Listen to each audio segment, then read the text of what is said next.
ago, I was scrolling on my phone when I came across a girl in an outfit I really liked. Different, cool, not like everybody else. Then I scrolled, and I saw the same girl in the same outfit, and another, and another, and another. All of them looking different, in exactly the same way. Everybody wants to be different. So how many of you saw the same 5 social media trends this week? The same voices, the same sounds, the same outfits, maybe even the same opinions. Today, we have more freedom to express ourselves than ever before. And yet everything looks the same. We like to think of ourselves as individuals. We believe our likes and wants to be personal, that how we act, how we dress, what we listen to says something unique about us. But if you look closer, something strange is happening. An original idea doesn't stay original. It becomes a template. Someone creates something new, it gets repeated, it gets replaced, and the cycle starts again, over and over. And in this cycle, identities are no longer created, they're selected. Go on any social media platform and you'll see it. Every style has a name, every personality a label. So instead of choosing and creating our identities out of real-life experiences, we start selecting who we want to be from a menu.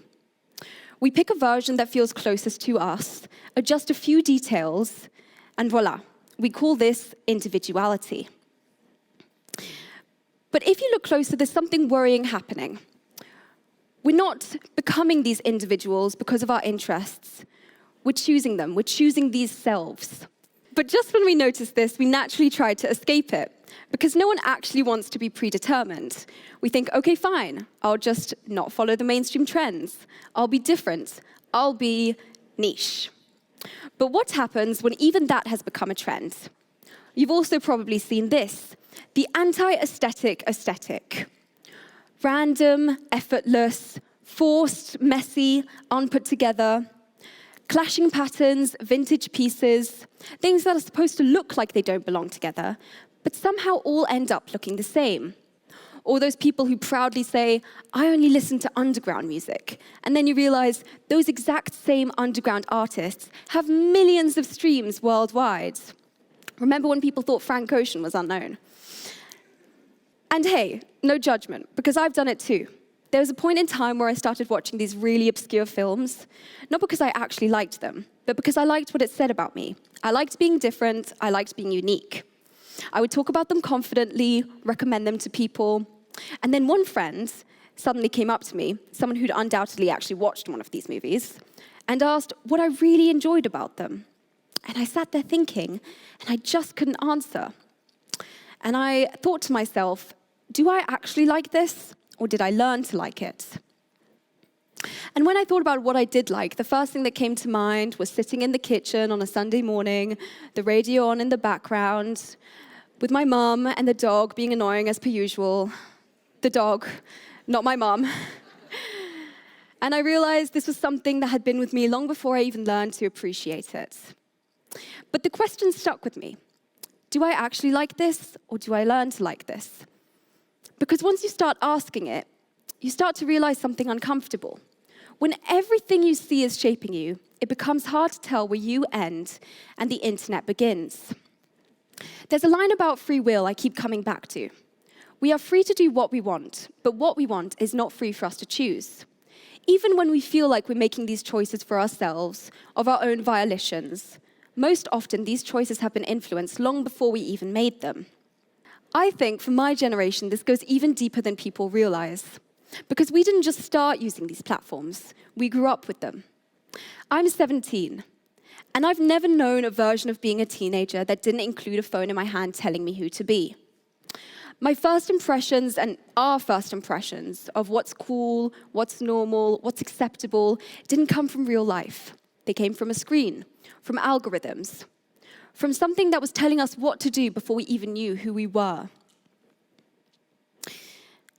And therefore, I think that with the enhancement of COVID-19, this happened even further. Because in our most formative years, this wasn't just one influence, it was the only one. And so we were exposed to thousands upon thousands of versions of who we could be, all at once, all the time. And so, instead of developing naturally through trials, mistakes, awkward phases, we were instead told who we should be, and we started copying. But what does this matter? Why does it matter if we all end up looking the same at 25, 30, 35? Well, it's debatable that it does. But to me, what does matter is that we'll reach these ages and we realize that the version we became, that the people we become, aren't our truest selves. That they're who we became through something that wasn't actually trying to help us become anything.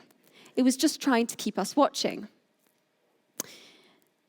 Two people sat next to each other are being shaped by entirely different algorithms.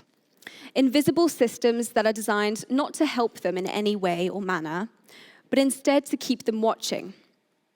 So I think, instead of asking, is this different, and how do I be different, we should instead be asking ourselves, what is this thing? When did I first encounter it? And would I still like it if nobody had shown it to me? Because real individuality isn't about standing out. It's not about being more or less unique. To me, the real work is noticing. Noticing what you're being shown, noticing what you're taking and accepting and putting into yourself without question. And then asking, would I have chosen this if no one else had shown it to me? I think that this is the real question. But hey, you don't have to overhaul your whole life.